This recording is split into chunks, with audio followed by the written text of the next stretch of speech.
So now I'd like to introduce you to today's presenter, Linda Lampert. Linda has worked for over 25 years in the field of human performance technology, helping clients improve the overall performance of their organizations and employees. In addition to a strong background in instructional systems design, she has over 20 years of experience designing and delivering solutions for companies implementing traditional ERP and cloud-based systems. Linda's solutions typically include blended learning approaches, training and systems documentation, online performance support, documentation of policies and procedures, business process reengineering, and change management. Most recently, she has been focusing on the people-related challenges associated with global process and systems transformations, as well as integration of mobile and micro-learning strategies to streamline platform adoption. So with that, Linda, I am going to go ahead and turn presenter rights over to you.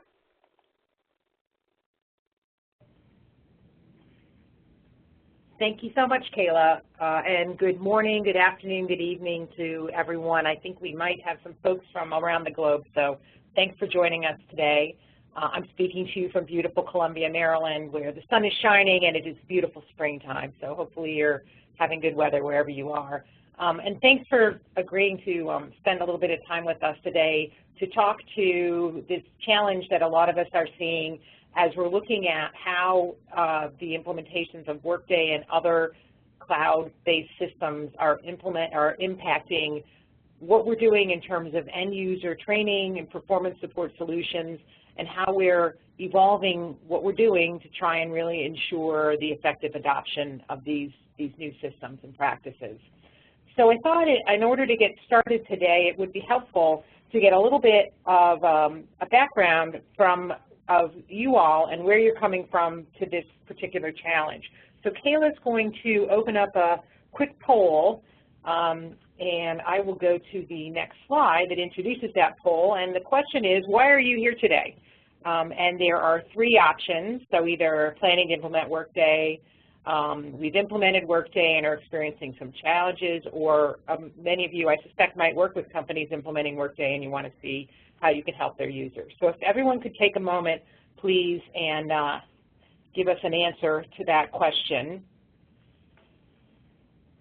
that would be great. And Kayla is going to leave the poll open for a minute, and then she'll close that out. Yeah, it looks like we have about half the attendees have filled that out, so we'll go ahead and give it about 30 more seconds or so, and then we'll close that out and see what the results look like.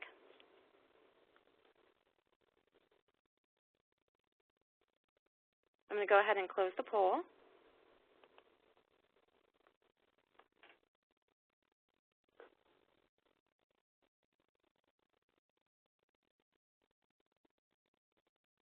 And then we'll go ahead and publish the results, so everyone should see the results shortly.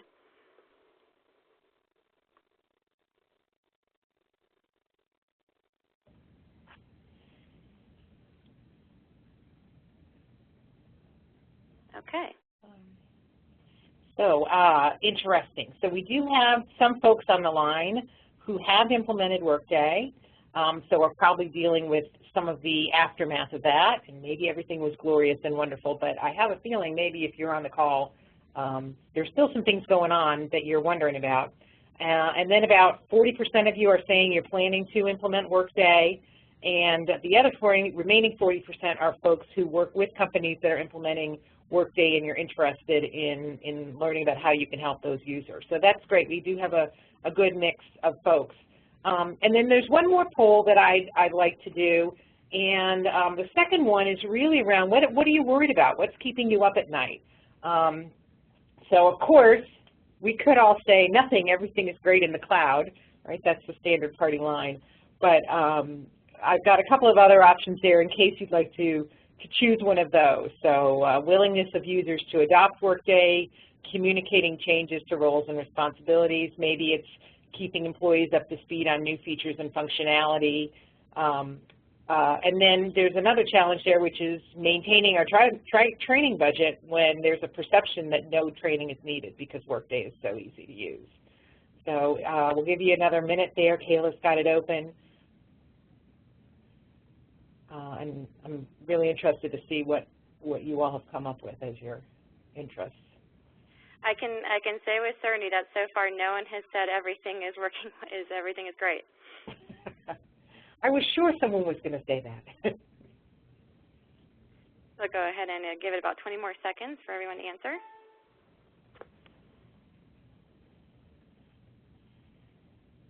Okay.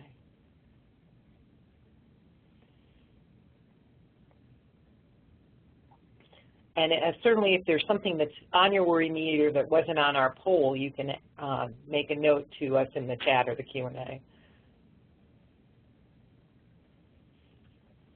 Okay, the results should be up. There we go. So number one, 57%, maintaining our training budget when there's a perception that no training is needed. We're absolutely going to talk about that today, so I'm really glad. And that really was the runaway number one concern, I think. We also had the concern about number two there, the willingness of our users to adopt Workday processes and tasks. And we're going to talk about how we can deal with those concerns. I think a lot of organizations really are realizing that when you go to the cloud, you accept what's in the cloud, and that may not be what your organization has been used to. So there's definitely a change management element when you're dealing with adoption of Workday, certainly. And then number three here, keeping employees up to speed on new features and functionality. So we did have some folks that are worried about that, and certainly there's a different kind of need for that when you've got a cloud-based solution where there are constant releases versus a traditional ERP solution where you may not upgrade but for, once every 5 years or so. So three great areas that you all seem to be focusing in on your worry meters. So I thought I'd start out maybe a little bit talking about a couple of myths, and some of you probably know these myths, I'm sure you do. The first one, of course, with Workday is that because it's easy to implement, that means it's going to be easily adopted. And that would make our lives really easy as trainers and implementers of a system, but unfortunately it's not true. And I think there's a great quote here from SAP Insider. Before you, kind of dismiss, oh, it's SAP, the ERP, Goliath. Remember that SAP is moving a lot of content and a lot of system functionality into the cloud. And so cloud users and cloud training and maintenance of cloud solutions is absolutely on their radar screen. And, what they're saying, and I would agree, is that although there's more limited configuration and customization that you are doing, that could very easily mean that there's more business process work and more change management required than in these traditional ERP solutions that we're all used to from the past 20, 25 years. So I think especially in organizations where there has to be a lot of change adopted in order to implement new business processes, there is a huge change management concern that's going to be really specific to your organization. And so while there might be great off-the-shelf content available for Workday, it's not going to reflect those change management challenges. Another myth that we see a lot of times is that because Workday is really easy to use, that's going to guarantee business results. Everybody's going to be in, everybody's going to be using it, and that's going to have a positive business impact. And unfortunately, I don't think this is true as well. We have a quote here from Towers Watson saying, Workday isn't a turnkey solution. It's a system that demands, just like any other HR system, an integrated talent management approach. And so you can have best-in-class technology, but you also have to have strong strategies, business processes, et cetera, behind that. And, I go back to thinking, long ago I heard a story at a conference that I never forgotten about Sisyphus. And those of you who are familiar with Greek mythology know that Sisyphus was the guy who was punished by having to push the rock up the mountain, up the hill. And he would push the rock up the hill. He was a great rock pusher, but every time he'd get the rock to the top of the hill, it would roll right back down. And I think about our trainers. Our employees that we're training, we can teach them how to push the rock really, really well. But the goal isn't to make them great rock pushers. The goal is to get the rock to the top of the mountain, to get that business outcome that we're aiming for. And so if we are only focused on the easy transactional tasks that users are performing and getting them up to speed on those, we may lose focus on what we're really trying to do, which is get the rock to the top of the hill. And so having the right training and performance support solution is really about getting the rock to the top of the hill.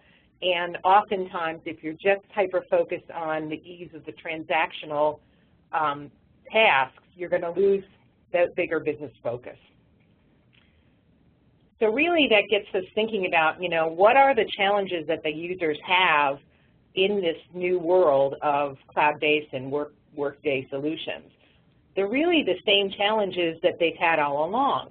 They're going to be asking themselves questions like, is the business process still the same? Who do I go to for help? What rules should I follow to make this decision? Who approves this after I've done my part? When is this change happening? All of those things are outside of standard Workday functionality, right? They're very customized to your business. And so just using off-the-shelf content or an off-the-shelf solution isn't really going to get you to where you need to be. And so as we think about, how does the picture of success change with a cloud-based solution like Workday? Traditionally at Go Live, we've been focused on transactional effectiveness, making sure that product gets out the door, making sure that financial tasks are completed, making sure that HR changes and updates are done, and people know what to do if they run into problems. And also, equal to that is motivation. Employees have a positive attitude about their ability to be successful, and they are ready to adopt to the change.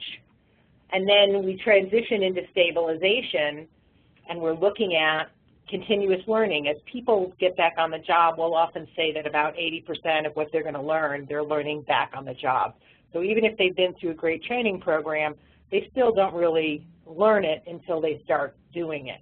And so during the stabilization period after Go Live, they're going to be, learning about these new business processes, the system capabilities, et cetera.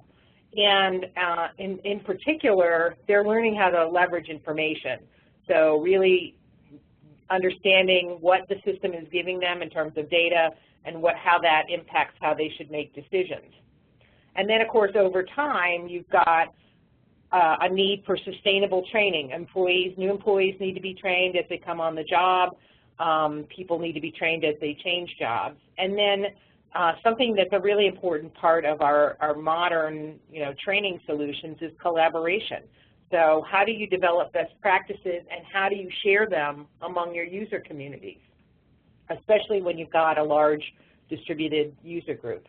So if you think about that picture of success, what happens when you are looking at a cloud-based solution? Well, with Workday, typically, I think the transactional needs for training are probably a little less. It's an easy-to-use system. I've seen quotes from CIOs saying, I know how to use the system and I never took a minute of training. So, in theory, if a CIO can use the system, it's probably going to be pretty simple. But then you've got, the challenge of motivation. And as our quote earlier from SAP said, motivation needs may actually be greater with this kind of solution. So how do you take those into account? During stabilization, what happens? Well, the continuous learning needs are probably even a little bit greater. And if you think about a system where there's regular releases of new functionality potentially, you're really in continuous learning mode practically. I think the leveraging information is probably a similar challenge, learning how to do that. And then what about over time? Well, obviously, again, the need for sustainable training is just as great, if not greater. And so is the need for collaboration because, once again, you're going to be wanting to capture those best practices and disseminate them out to your users, whether it's a cloud-based solution or just a regular traditional, system that you've got in-house. So thinking a little bit about that, how does the picture of success change? In some ways, maybe it's a little bit easier, but it's not easier all around. And so a lot of our traditional training elements we probably need to keep in mind and particularly in terms of how do we customize those for our particular audiences that we're talking about. So I thought about a couple of major implications in terms of designing solutions for Workday and other similar products. So one is certainly there's a greater need for communications, and we talk about that change management challenge that you're going to have potentially in getting users to adopt this approach, these business processes, roles, responsibilities that are different than what they're doing now and aren't from your organization.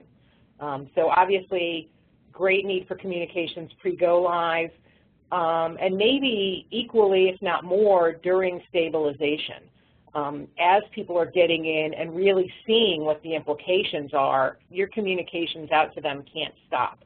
And so building into your solution an engaging and effective way to do those communications is really going to be critical.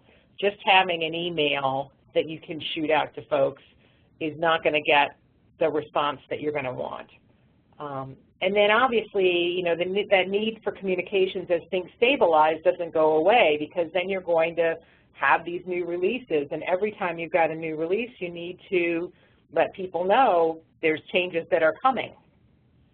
If you don't have that maintainable way of getting out and reaching out to people and having them see what you're doing, you are going to end up with a user base that's seeing changes, doesn't know what's going on, and you're going to undermine the credibility of the new system and business processes. Another implication for solution design is this whole, what's the need for transactional documentation? And any of you who've come from traditional ERP training world know that a big part of ERP training has always been documenting how the system works, how people are supposed to do their job tasks, and finding ways to support them with performance support content. And a lot of these, ERP systems traditionally have been so complex, you just can't possibly memorize everything. You need to have performance support and documentation being a really important part of your solution. Well, here's a system that's a lot easier to use, and so, most likely for most of your users, there's going to be a lot less detail needed if you are documenting the system at all. Maybe fewer transactions even need to be documented. And I think thirdly, one of the important things is to think about what are some alternative approaches to documentation. And a lot of the customers that we're working with now are using alternative approaches like micro-learning videos. We're going to talk about that in a minute, a little bit more about what those are. But if you think about the YouTube approach to learning, folks say, well, great, that works for the younger generations. Well, it also works for, some of our older generations, the folks who've been in the workforce. And, good learning and good performance support is going to resonate with every employee, no matter what their background is. So are there ways that you can use alternative approaches to for transactional documentation that's going to resonate with your users and, conceivably be a lot easier to produce and a lot easier to maintain as the system evolves. Another area to think about as you're designing your solution is what are the mechanisms that you're going to have in place for learning, for performance support, for collaboration. These become even more important when you're thinking about a system and business processes that are potentially constantly evolving. If you think about historically, when you do a system implementation, you would do the implementation, you'd train everybody up, you'd have some content, of some kind in some format to support users. And that would all kind of sit around for 5 years maybe until it was time to upgrade the system, and then you'd go at it again. Well, in this kind of implementation, you're going to have, potentially almost continuous changes to your training content, to performance support content, to whatever you develop. And so having, solid mechanisms as well as processes for maintaining that content and getting it out to users is really critical. So thinking about, tools that you can use, How are you going to have collaboration? There's a lot of mechanisms on the marketplace these days to use that. Well, what is that going to look like for your population, and designing and developing your solution to work in those tools and within those mechanisms is really critical. And then finally, and you know, really underlying the entire thing is the idea of who's going to own the solution moving forward. Again, you know, traditionally, solutions have oftentimes been built by a project team that's going toward a go-live. They turn into maybe a center of excellence, and they may or may not maintain all that content moving forward. Sometimes the business takes over ownership of that content. Sometimes HR takes over ownership of that content. But who's going to own the solution and how it's going to be maintained over time is a really important issue. And just as, you know, historically or traditionally, so if you spend a lot of money building a solution and then you let it sit on a shelf and, you know, become outdated, it's not a good investment. So thinking up front who's going to maintain that solution and own it going forward is really important.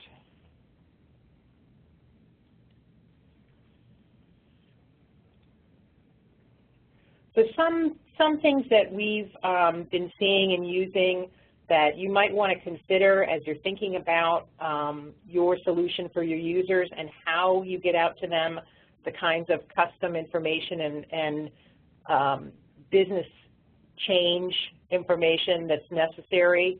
One thing I've mentioned is the idea of a micro-learning video. And we have used these for a whole host of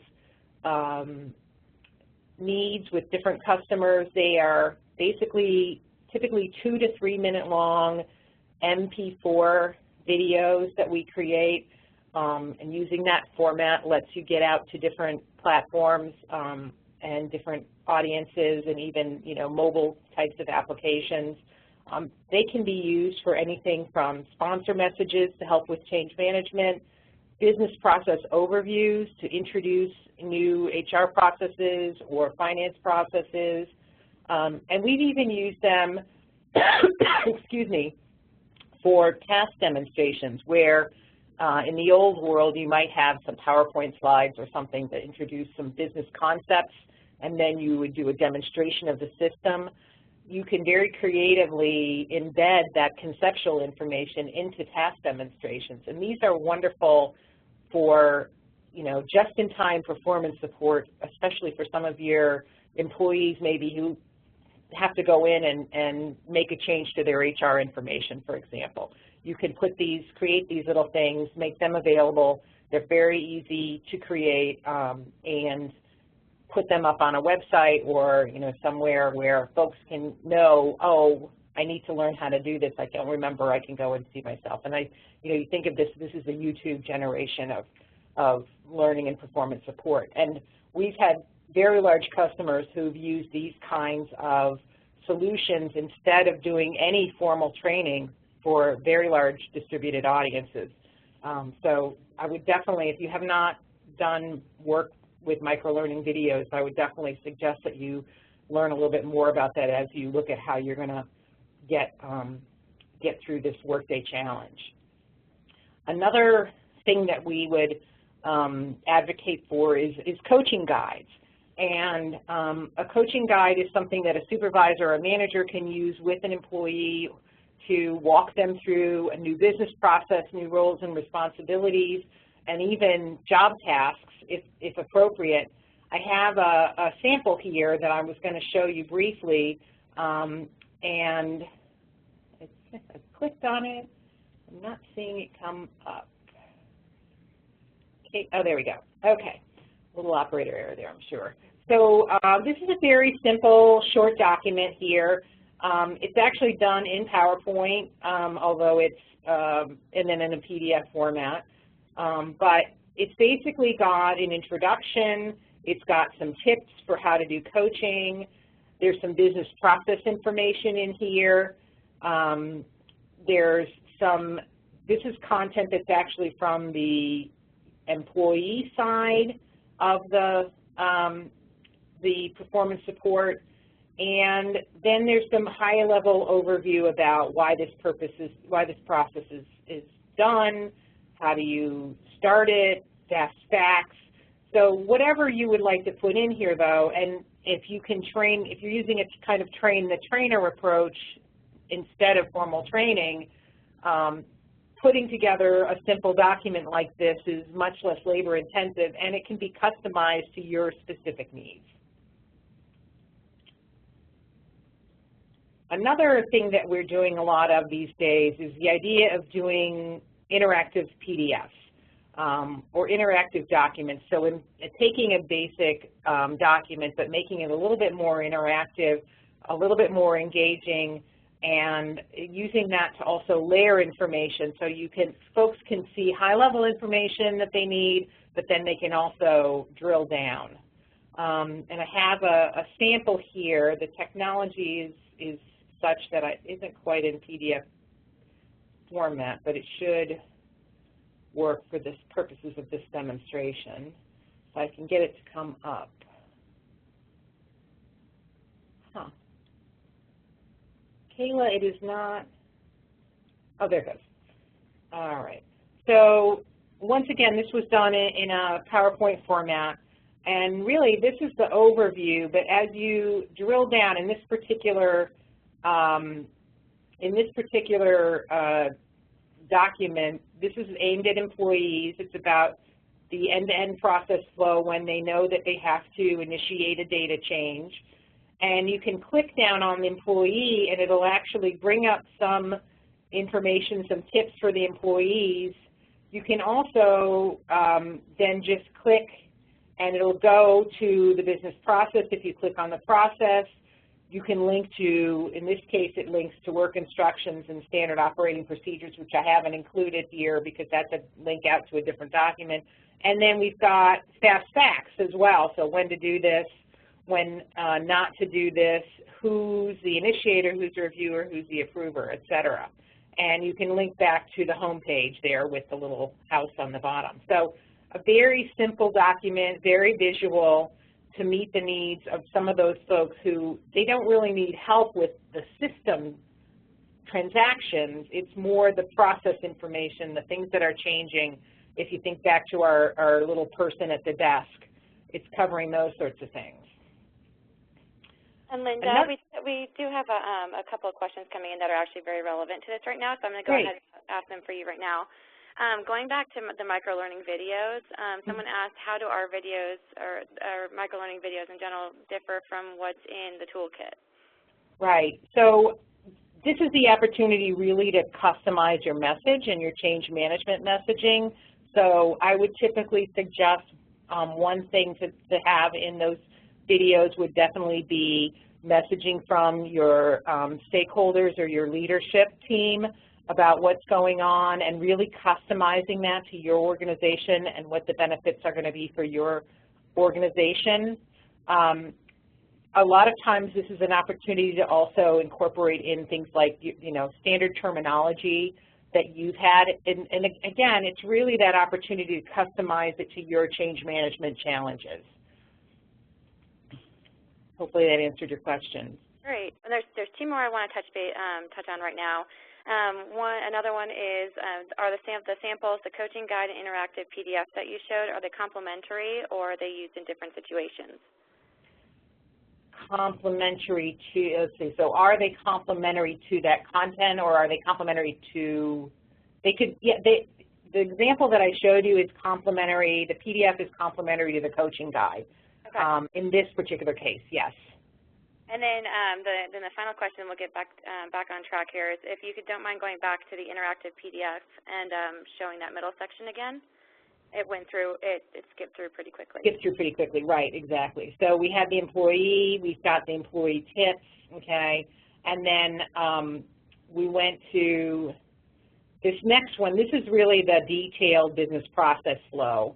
So it's a lot more detailed as from a supervisor perspective than the next flow that you saw, which was at a higher level. Whoops, I'm sorry, I don't have that on here. Did it? Yeah, this flow right here, right, at the high level. okay, if that makes sense. Great. I think all the rest of the questions we can address at the end. Okay, great. All right, so then the last custom element I might encourage you to think about is to look at doing some employee adoption surveys. And an employee adoption survey, we use these a lot in you know, when we're working with customers on change management challenges, where they really don't have a feeling for the pulse of the organization. And a lot of times you've got an IT organization that's putting through this kind of a change, and they don't have a sense of how different parts of the business or different regions of the world are going to be responding. And so doing an adoption survey is a great way to get insight into where you might have challenges with user adoption. And they can start very early on in the process. You know, when you're first deciding to maybe implement a new solution, they can be done just prior to training delivery or go live to kind of see where people are at and where you might have challenges.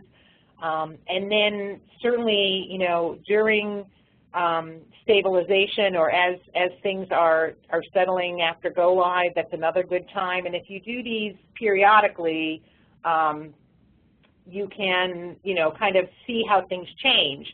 Are we headed in the right direction with our change management and communication messages? Are there certain things that have come up that we really need to pay attention to? And, you know, these don't have to be incredibly, you know, high-tech things. You can use SurveyMonkey if you want to, although a lot of companies have, you know, products around surveys that will help you.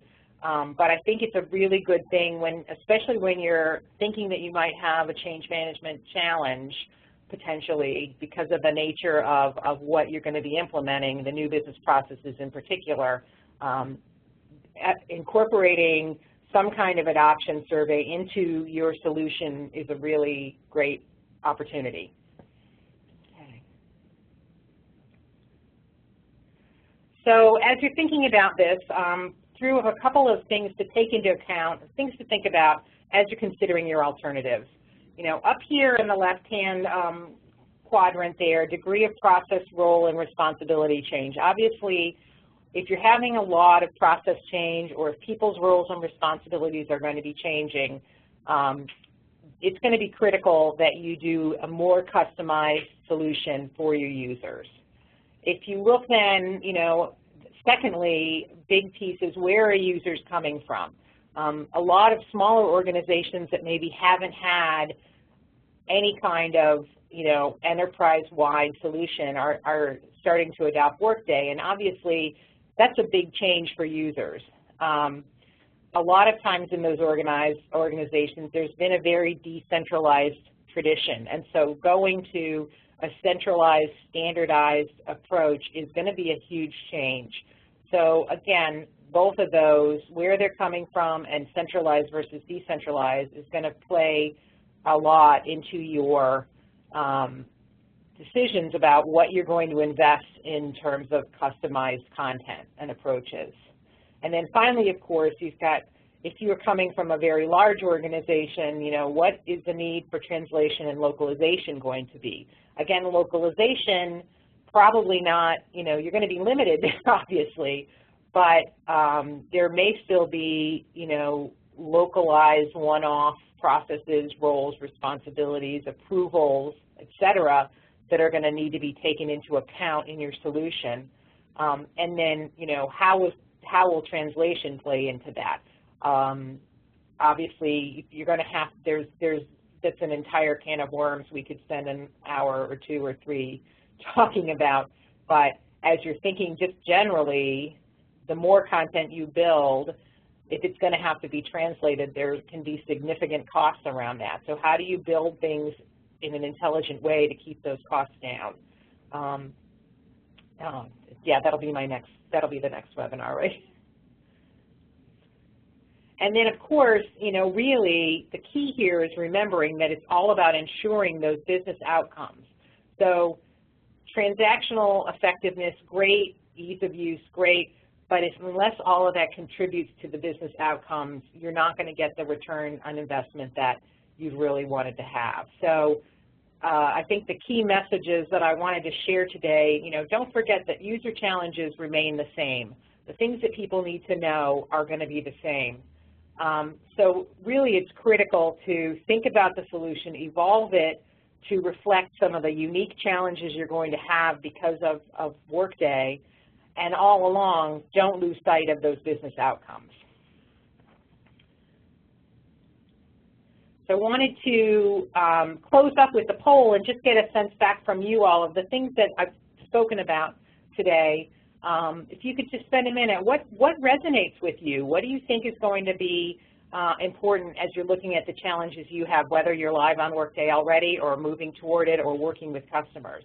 And Kayla has the poll open right now. I'll be interested to see what made sense to you all, and then we can take a few minutes and discuss additional questions and see what other thoughts you all have to share.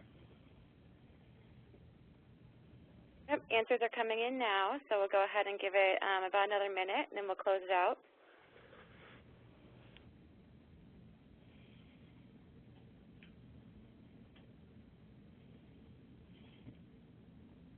All right, we'll give it about another 15 seconds or so.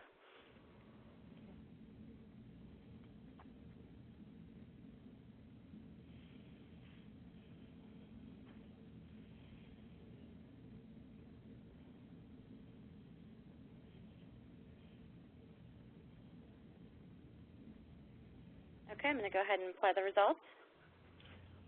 That's great. So it looks like about 50% of the folks feel like, the Workday Adoption Kit will meet their needs, which is great. I do see some folks, about, a third maybe thinking that there's some custom training elements may be needed to meet their needs. And especially there, it looks like 17% probably additional communication and change management. So if you add those up, we're pretty 50-50, and it doesn't look like anyone really feels like their needs dictate a totally custom approach, which is interesting. We are working with a customer right now that is taking a fully custom approach, and I think that really was driven by the degree of change that they were anticipating as an organization. All right, so I will move here to the final slide, but I'd be very interested in hearing if anyone has any more questions or comments they'd like to share. You can put that in the Q&A panel. Yeah, there's definitely questions coming in. Thanks, Linda. That was a great presentation. Before we get to the Q&A portion, though, I do want to go over a few things. Obviously, Linda covered a lot of great content today, and there's a lot more that we can discuss based on the questions that are coming in very quickly. We encourage everyone to continue the conversation with Linda beyond today's session, and as you can see on the slide, her contact information is available. We'll also send everybody a link to the follow-up blog post where she'll address the key takeaways from today, as well as any questions that we might not get to. And then I'd also like to remind you that the recording and the slides from today will also be included in the email that we'll be sending, and that will go to the email address that you provided when you registered. So with that, we'll get to these questions that are coming in. The first one, this person's been running Workday for 6 months now. Can you tell them where to start to assess how well or not things are going across the organization?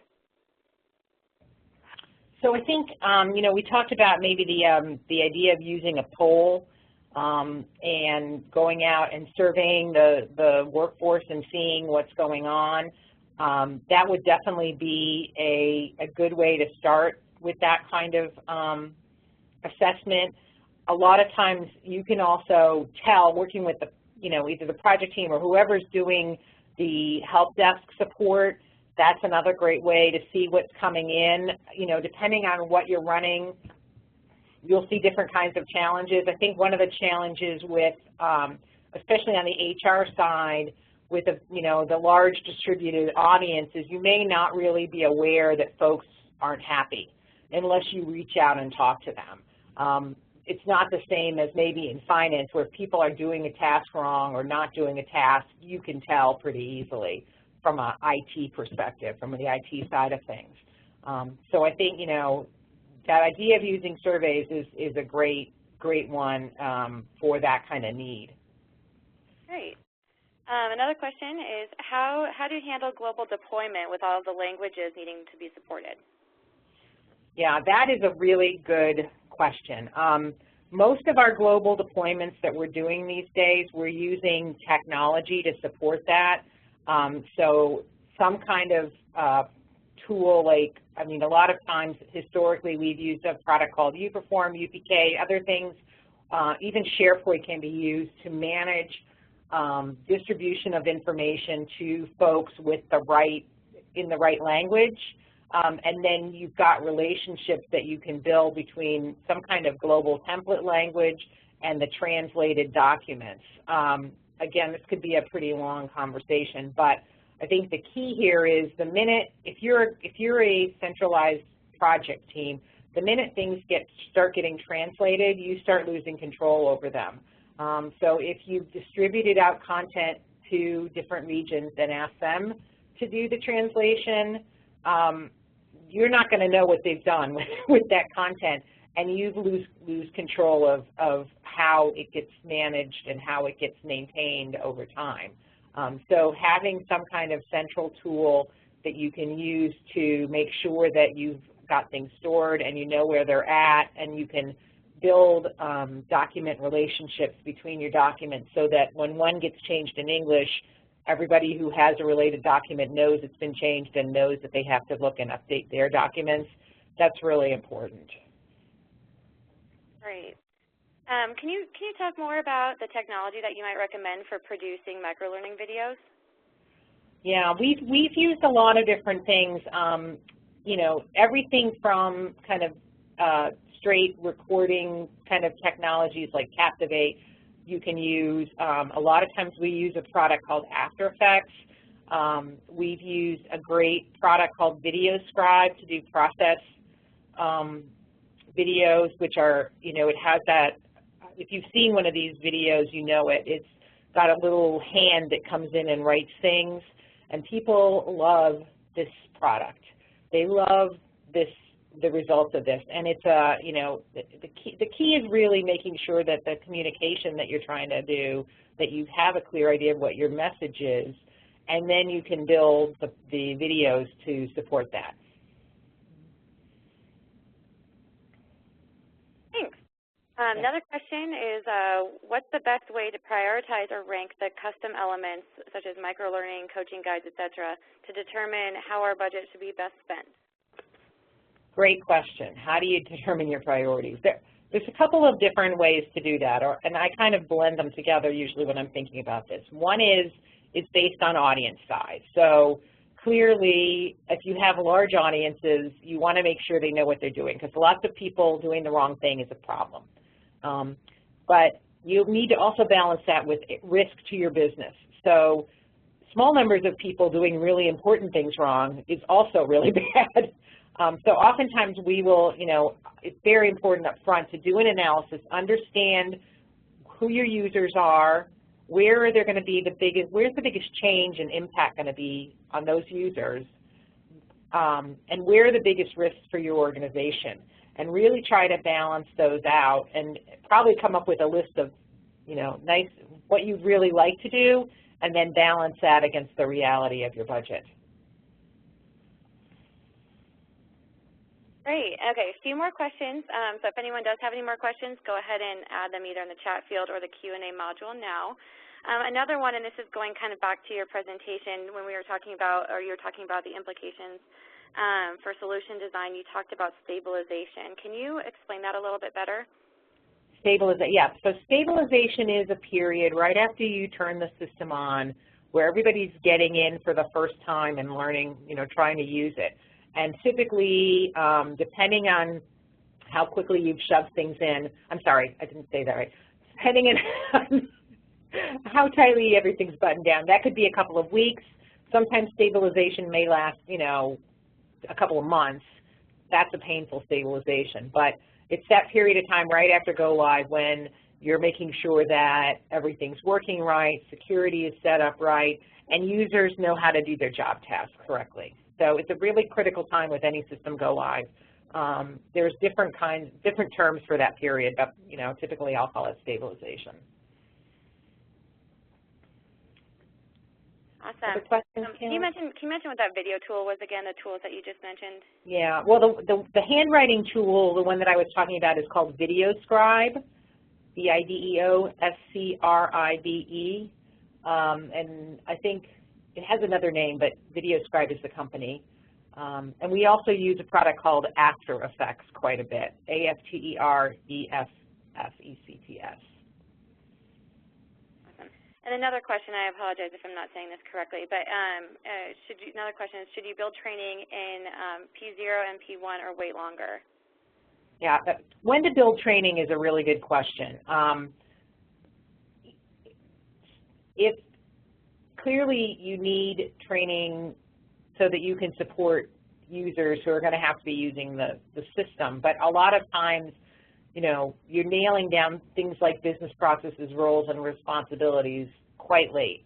So, you know, it really depends, some of it depends on resources, how many folks you have to do the job. If it's one person, you're going to have to start earlier. You know, if you have 10 people, you can start later, but you still can't, you know, 9 women can't make a baby in a month. So there is definitely, you know, fine-tuning there. We typically start a little bit earlier and then know that we're going to have to go back and do rework to make things perfect or, you know, very good at the last minute or when things are finally nailed down. Well, I think that about wraps up all of the questions, unless any other come in. And if they do, we will address them in that follow-up blog post. So since we don't have any questions, we'll go ahead and wrap it up. So I just want to say thanks again to Linda Lampert, our speaker, and thanks to everyone who attended for your time and attention. We hope that you'll join us again for one of our next GP Strategies webinars. Our next one will be held on April 30th, and that one is on Rapid Technical Design, the mechanics behind training design. So for GP Strategies, I'm Kayla Rotz, and I hope everyone has a great day.